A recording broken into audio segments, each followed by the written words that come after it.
প্রতিবেশীকে দেখতে পারে না এমন মানুষ আছে না নাই? অন্যের সম্পদ দেখে তার অন্তরের মধ্যে হিংসা লাগে কিনা? এরকম মানুষ আছে না নাই? ভাই ভাইয়ের ভালো দেখতে পারে না, ভাই ভাইয়ের বাড়িঘর দেখতে পারে না, ভাই তার অট্টালিকা সম্পদ অন্য ভাই তা দেখতে পারে না। আমার ভালো ইমাম সাহেবের ভালো মুসল্লি দেখতে পারে না, মুসল্লির ভালো আবার ইমাম সাহেব দেখতে পারে না। আমার এক ভাই ভালো কাজ করে, আমার এটা পছন্দ হয় না।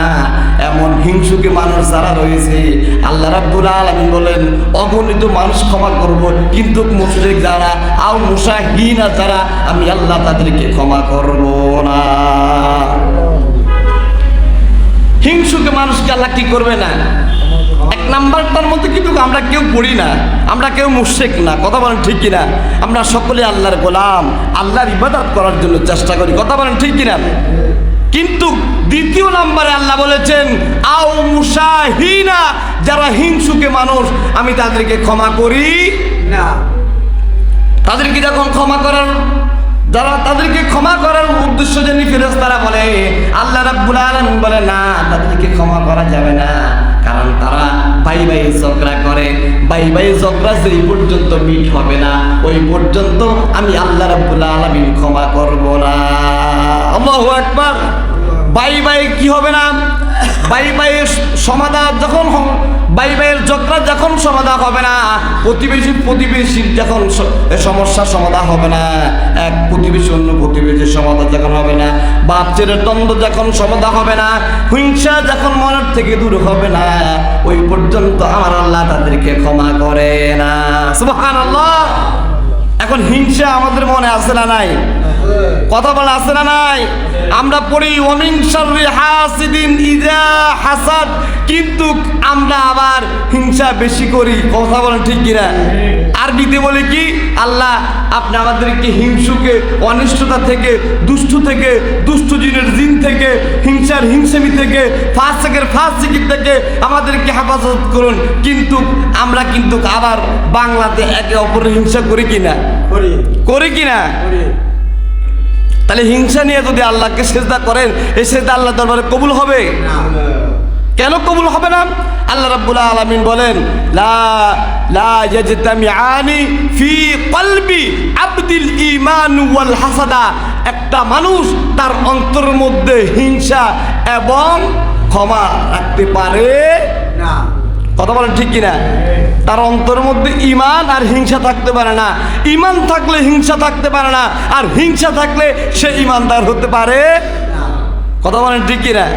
আল্লাহ রাসূল বলেছে, আমি বলি নাই ভাই আমার মনে কেউ আমার কথায় কে আপনার মনে আঘাত নেবেন না। তার কারণ হলো এই সহিহ বুখারীর হাদিসগুলো আপনাদেরকে বর্ণনা শোনাচ্ছি। আমরা সূরা ফালাক আমরা সবাই জানি, কিন্তু আজকে আয়াতটা আপনাদেরকে পড়ে ব্যাখ্যাটা শুনালাম যে আল্লাহ বলেন আমরা হিংসুকে মানুষ থেকে আশ্রয় চাই, অনিষ্ট মানুষ থেকে কি চাই? আশ্রয় চাই। আবার আল্লাহ বলেছেন লা ইয়াজতামিআনি ফি কলবি আবদিল ঈমান ওয়াল হাসাদা। একটা মানুষের অন্তরের মধ্যে ঈমান আর হিংসা থাকতে পারে না। একটা মানুষের অন্তরে কি দেখতে পারে না? ঈমান আর হিংসা থাকতে পারে না। এখন আমরা হয়তো যদি আমাদের মনে হিংসা থাকে তাহলে আমরা হিংসুকে মানুষ, আর যদি ঈমান থাকে তাহলে আমাদের অন্তরে ঈমান থাকতে পারে না। সম্মান রাসূল কারাম, হিংসা রাখবেন না। আপনার প্রতিবেশী কোন দল নিয়ে আছে সেটা পড়ে থাকুন, সে তার দল নিয়ে, আপনি আপনার দল নিয়ে থাকুন। আপনার এই দলের কারণে আপনার ভাইয়ের মাথাতে আপনি কোনোদিন আঘাত করতে পারেন না। কথা বলেন ঠিক কিনা ভাই? আপনার দল আসবে না, আপনার ভাইকে আপনি আঘাত করবেন, আপনি এটার ভোগান্তি দিতে হবে। আপনার প্রতিবেশীর মাথায় আপনি আঘাত করবেন, তাকে হত্যা করবেন, তাকে ষড়যন্ত্র করবেন, তাকে জেল জুলুমের ভয় দেখাবেন, এটার খেসারত কিন্তু আপনিই দিতে হবে। আপনার প্রতিবেশী যদি মারা যায়, জানাজা না হইল কিচ্ছু না হোক, জানাজা হইলেও সবার আগে আসবেন, মৃত্যুর সংবাদটা শুনে আফসোস করবেন, করবেন কিনা? সম্মান রাসূল কারাম, আল্লাহ রাব্বুল আলামিন আমাদেরকে হিংসা থেকে হেফাজত করে, সকল বলুন আমিন। আর আল্লাহ রাসূল সাল্লাল্লাহু আলাইহি সাল্লাম বলেন লা ইয়াজালুন নাসু বিখাইরি মা লাম ইয়াতাহাসাদু। মানুষ অতক্ষণ পর্যন্ত আল্লাহর কল্যাণে থাকে যতক্ষণ পর্যন্ত সে এক ভাই আরেক ভাইকে হিংসা করে না। কন্যা সুবহানাল্লাহ। কতক্ষণ পর্যন্ত? যেই ব্যক্তি এক প্রতিবেশীকে হিংসা করবে না, যেই ব্যক্তি তার ভাইকে হিংসা করবে না, যেই ব্যক্তি তার বাবাকে হিংসা করবে না, যেই ব্যক্তি তার বোনকে হিংসা করবে না, যেই ব্যক্তি তার কথার হাসি, মুখের হাসি, কথার সাথী, চলার সাথী ভাইকে হিংসা করবে না, অতক্ষণ পর্যন্ত সে আল্লাহর কল্যাণের মধ্যে থাকে। কন্যা সুবহানাল্লাহ। তাহলে দেখা যায় একজনকে হিংসা করলে তার প্রতি